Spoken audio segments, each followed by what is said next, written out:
Wassail, beautiful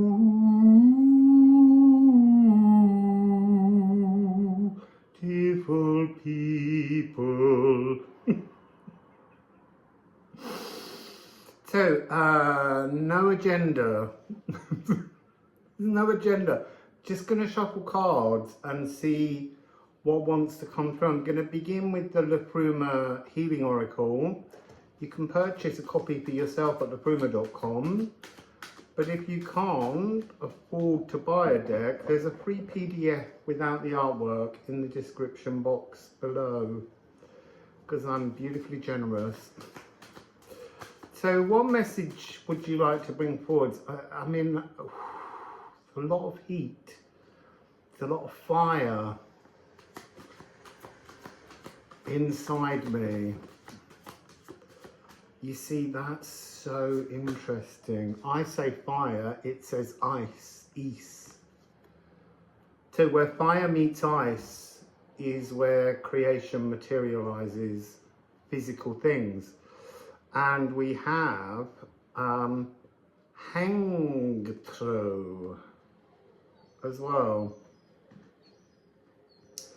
which is kind of saying, don't be frightened to review your life so that you might work out what is truly currently in alignment with your field, because these are newly born frightened first steps. It's almost like being too scared to step forward, because reviewing your own actions is essential. And it does talk about what are you willing to give to the well, Mimir's well, in order to receive something new. Nothing is for free, except my Liffruma deck. It's interesting. So, Mimir's well, where Odin hung for wisdom, and he gave his eye for wisdom. And then he spent the rest of his life seeking wisdom. Like he didn't get the full deck. And that's always been an energy I feel, but I don't think you can get, I think even if you sat with the Keepers of Wisdom, I don't think they can give you the full gamut, partly because it can't fit in your head, but partly because there are still things that need to be released at different points. You have to decide at what point you're willing to receive your now wisdom and then flow with that wisdom. You can seek more wisdom much later. Sacrifice something sacred to scrutinize your present perspective. But there is this really strong energy of being too frightened to embrace that energy, to look at, to face, to own our own mistakes. And also to acknowledge the energy when other people bring us frequencies that are not aligned with us. And so there's part of us then that has to decide to just let something go. So let's go to the musical Alchemy of Astrology deck. Oh my God, it's just exploded all over me. So let's see what we have. Yeah, you see it's Scorpio, deep X-ray diving, and sulfur. So let's begin with Scorpio, subwoofer speaker. This is a very deep, grounded, it's almost like the bottom of the ocean. It's that deep, but it is part of the emotional, interesting, I wanted to say fluidity, but they were showing me stability. So some kind of idea about being, to go as deep as you need to go, there's an enormous pressure that you feel. So there's a strong energy at the moment that I keep seeing all over online, which is spiritual doubt. you're not really doubting spirit, you're doubting the philosophical understandings that you currently have. That's part of this frequency. I'm just picking up the other cards that I can't see, and I'll put them just down there. So yes, spiritual doubt, cosmic doubt, is card 44, and it's to do with Condal, the music of the spheres. The point being, the music of the spheres change, and we have different ages. You know, the age of Gemini, the age of Taurus, the age of Aries, the age of Pisces, which is what most of our philosophical ideas have been built on. As it bridges into the age of Aquarius, there are new, sparkling new narratives. But don't allow those new narratives that need to come forward, that need to be expressed, to give you spiritual doubt. Don't doubt spirit. Just appreciate that spirit is totally fluid, and spirit can change its mind. So being fixed is not good. It's interesting because obviously we say we're entering the age of Aquarius, and that is fixed air, fixed spirituality. But it begins with the pouring out of all the old emotions and the new emotions taking place. But this idea of a new emotional language taking shape. So this is complex compound rhythms, 13/8.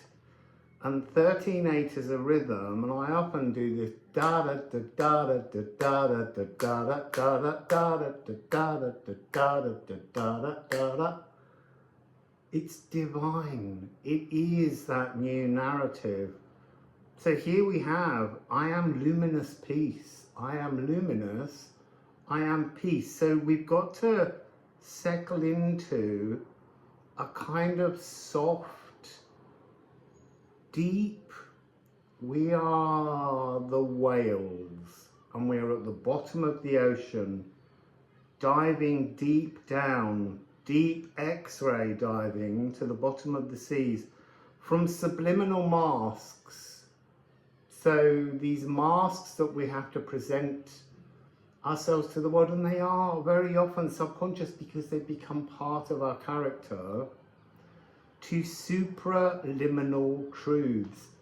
So before birth, in the greater cosmic consciousness, you had a truth, and that truth is now somehow sitting still like an unrung bell at the bottom of the Akashic Earth ocean. Interesting.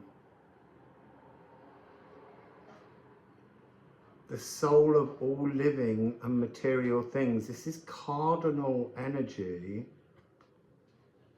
being unfixed from the bottom of the cosmic lagoon, the cosmic ocean.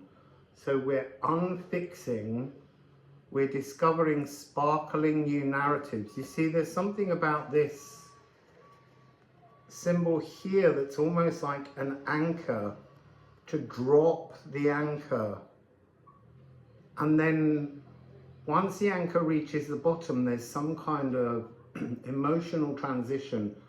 And you drop all of the hooks and the spikes, and you become this line, this dark, this arrow of consciousness, this first breath, and returning back to the surface to breathe.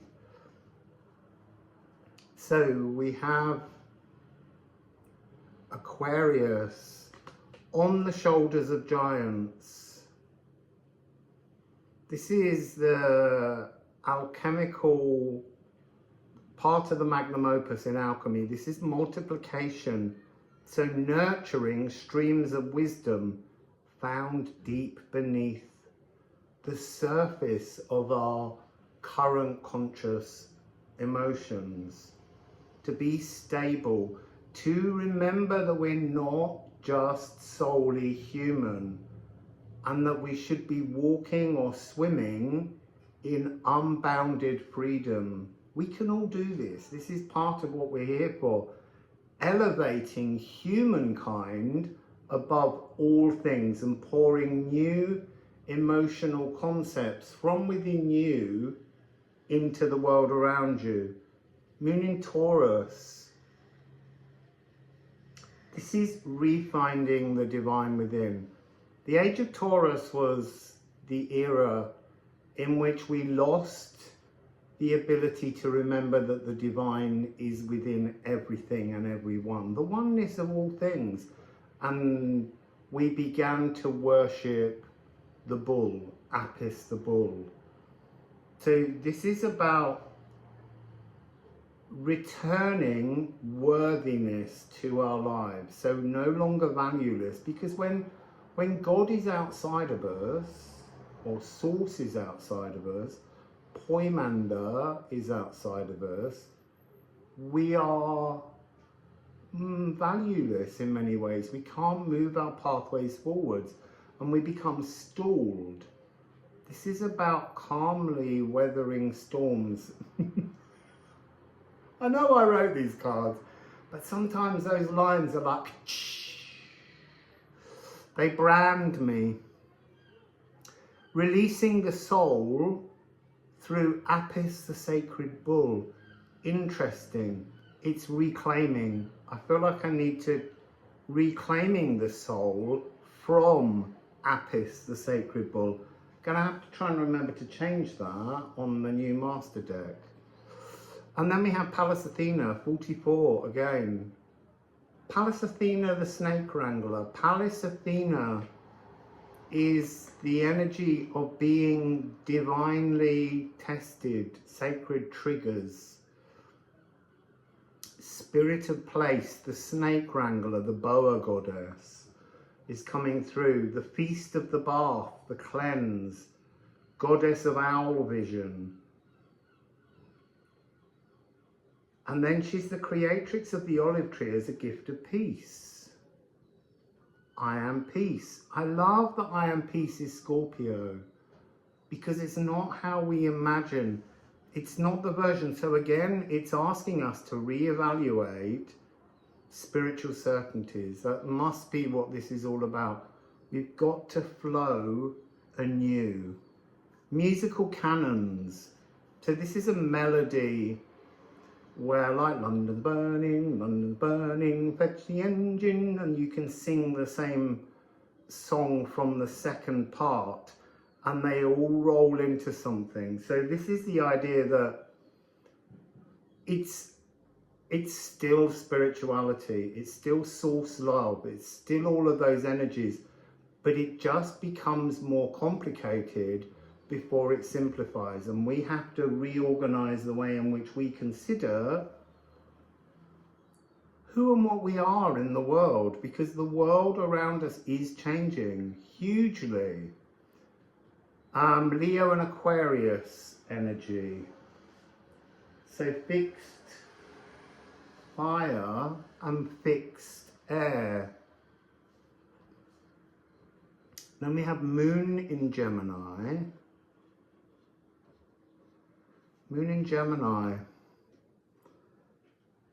Celebrated individualism, the jazz singer. We've got to flow. We've got to be more able to make up what spirituality means to us individually. Celebrate your individualism. This is astral swimming. So having been to the bottom of that ocean, returning to the surface and just splashing and playing, and juvenile joy, that should be on a card. A lightness of touch. The discoverer. Oh, I just burped then, which always means yes. It always confirms something. And then we have Boil. Boil is House 8. Scorpio is the collective, House 8. Pallas Athena 4-4, 8. we're all having an inevitable change at the moment. Oh, and it is the house of change. So what I love about this is it's the petulant djinn. It's like being in the chrysalis. You're in the genie's bottle and you want the cork taken out so that you can come out and be in your new frequency, to be the butterfly that was in the chrysalis. But it takes a natural period of time. There is the caterpillar has to become a soup before it forms into a butterfly, and it's very different to the dragonfly. The nymph eventually climbs out of the water and then cracks open the exoskeleton and just emerges. It's a different style. This is really talking about bottled up emotions, bottled up fears, bottled up. It's almost like this energy, bottled up vulnerabilities was the other word. It's almost like the cork can't come out, the cork is sealed while you still have inner frustrations. So you're impatiently exciting a transformation, and that's a good thing, because you're saying to you and the divine, I'm ready. But there's something about bargaining for free will. I love that line so much. Yes, we have free will, but our free will is the very thing that's holding us trapped in the bottle. There is a divine will that is completely different, and that's co-creational. And you have to trust to go with that kind of flow. And this is after the applause. So this is post patting yourself on the back for what you've done. There's a wonderful aligned peacefulness, again, this peacefulness. And we have Moon in Leo. So this is to be in tune. This is the sun and the moon. It's really bringing up that energy of the eclipse season. It's so huge, this eclipse season. 7th is the lunar eclipse, 21st is the solar eclipse. This is about the Janus Geminis stepping out of the eclipse tunnel, renewed. But I'm not going to say fully healed, just a preparation and a pause and a peace that will go on until 2027. And that's when there's this secondary, huge, elegantly dignified healing that will come in. So for now, it's about grabbing and surfing the symphonic waveforms, self-expressive fun. You see that idea of astral swimming in that juvenile joy. Oh no, wrong deck. I just want to get another message from the Liffruma deck.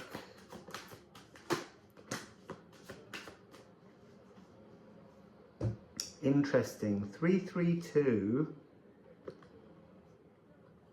So like just one straw away from a 333 energy. So 332. Thorn. This is the gateway that we find so difficult. The gateway that leads us into the now, the future now, the realignment energy. But it's frightening in many ways.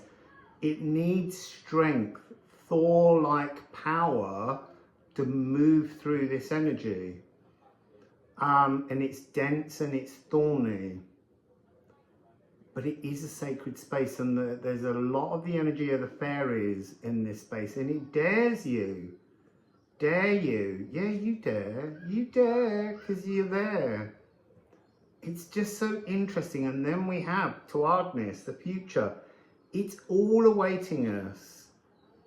And there's so much huge, transformative, wonderful, blissful energy for us to all work with. So let's just get...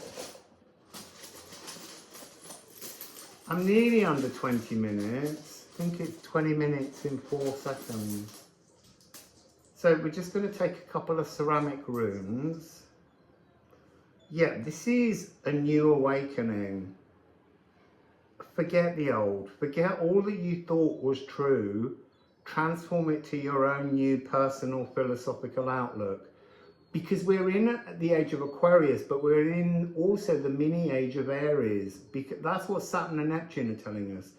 It's time to acknowledge self-care. It's time to acknowledge self-awareness. It's time to understand that your dreams cannot flow while they are compared to the dreams of the social, structured, collective,